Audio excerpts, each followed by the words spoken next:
तो आज का जो हमारा शेयर रहने वाला है वो है कॉनकॉर्ड बायोटेक लिमिटेड। अब कॉनकॉर्ड बायोटेक की बात करें तो यहाँ पे शेयर में अच्छी तेजी आते हुए देखने को मिल रही है, अप्रॉक्स 2.60% की। बट वही अगर एक साल के टाइम फ्रेम पे देखिए तो शेयर यहाँ पे 2130 रुपीज़ पहुँच गया था। वहाँ से शेयर पूरी तरह से क्रैश कर गया एंड क्रैश करके शेयर अप्रॉक्स 1000 के आसपास पहुँच गया। अब जाके फाइनली एक अच्छा रिवर्सल आते हुए देखने को मिल रहा है। तो क्या ये रिवर्सल कंटिन्यू रहने वाला है? At the same time company पे fundamentals perspective and results perspective से मेरा क्या ओपिनियन शेयर को देखिए मैं आपके साथ वो रखने वाला हूँ। तो बिना किसी देरी के directly will dive into this company's fundamentals as well as the results as well. Okay, तो यहाँ पे कंपनी एक्चुअली करती क्या? तो देखो, company is an India based R&D driven biopharma company and manufacturer of fermentation based APIs across immunosuppressants and oncology. अब लंबा नाम है, yes I know this but it is hard. Okay, and is a pharmaceutical company headquartered in Ahmedabad, Gujarat, specializing in active pharmaceutical ingredients, APIs and formulations. And वही अगर देख ले इसको, the company is engaged in development or manufacturing of niche fermentation based APIs and finished doses formulations and for domestic and international market as well. अब यहाँ पे अगर हम थोड़ा फंडामेंटल्स पे आए कंपनी के, तो ये क्या करती है कंपनी पता चल गया। अब मार्केट कैप देख ले तो 13,000 करोड़ के आसपास का है, स्टॉक का P 41 के अराउंड चल रहा है। अभी भी शेयर ओवर वैल्यूड है, लाइक इतनी बड़ी गिरावट के बाद भी शेयर 50% तक क्रैश करके तब जाके ये 41 के पी में चल रहा है। ओके, तो यहाँ पे शेयर क्लियरली ओवर वैल्यूड है।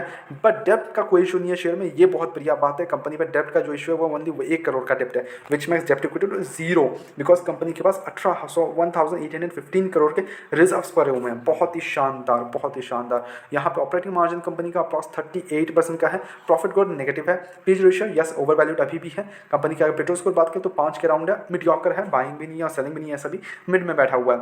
बट आते हैं quarter results, most important part here. Sales की बात करें तो 244 करोड़ से 278 करोड़ का होते हुए देखने को मिल रहा है। वही अगर ऑपरेटिंग मार्जिन की बात करें तो वो 40% से 37% हो गया। यहाँ पे एक हमें इनके मार्जिन में श्रिंक होते हुए देखने को मिल रही है, जिसके कारण जो ऑपरेटिंग प्रॉफिट है कंपनी का वो 98 करोड़ से 102 करोड़ का होते हुए देखने को मिल रहा है। जब है यहाँ पे अब आता है नेट प्रॉफिट पे, 74 करोड़ से 68 करोड़ का होते हुए देखने को मिल रहा है। यहाँ पे नेट प्रॉफिट में गिरावट है। ओके, नेट प्रॉफिट में हमें गिरते हुए देखने को मिल रहा है।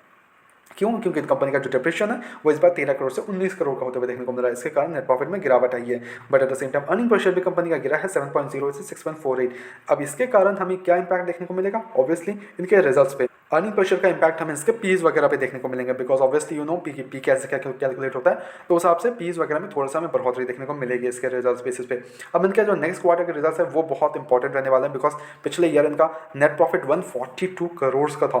142 crore big number, obviously that is like all time high के आसपास कंपनी का नेट प्रॉफिट चला गया था। तो क्या same net profit company perform कर पाती है नेक्स्ट क्वार्टर, वो बहुत ही इंपॉर्टेंट रहने वाला है।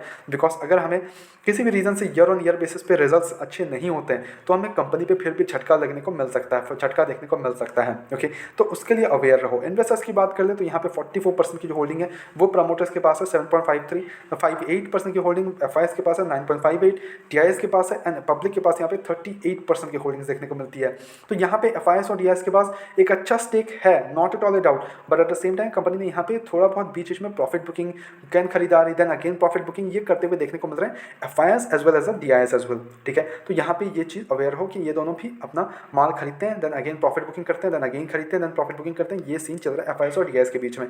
पब्लिक यहाँ पे कंटिन्यूसली माल खरीदते जा रही है, continuously. Okay, now on an result perspective से I am saying this, yes company के रिजल्ट्स अच्छे हैं, इस पर कोई डाउट नहीं, कंपनी काफ़ी अच्छा परफॉर्म कर रही है। But from the past 5 to 10 years, यहाँ पे अगर 5 to 10 ईयर्स बोल रहा हूँ मैं, 5 ईयर्स अगर आप देखोगे तो 2022 से हमें यहाँ पे रिजल्ट्स देखने को मिल रहे हैं क्वार्टरली बेसिस पे। हमें एवरी सिंगल क्वार्टर वही 70 करोड़ से लेकर 100 करोड़ के आसपास ही कंपनी का नेट प्रॉफिट होते हुए देखने को मिल रहे हैं। तो ऐसी बड़ी कोई एक्स्ट्रा ऑर्डिनरी डेवलपमेंट नहीं है कंपनी में।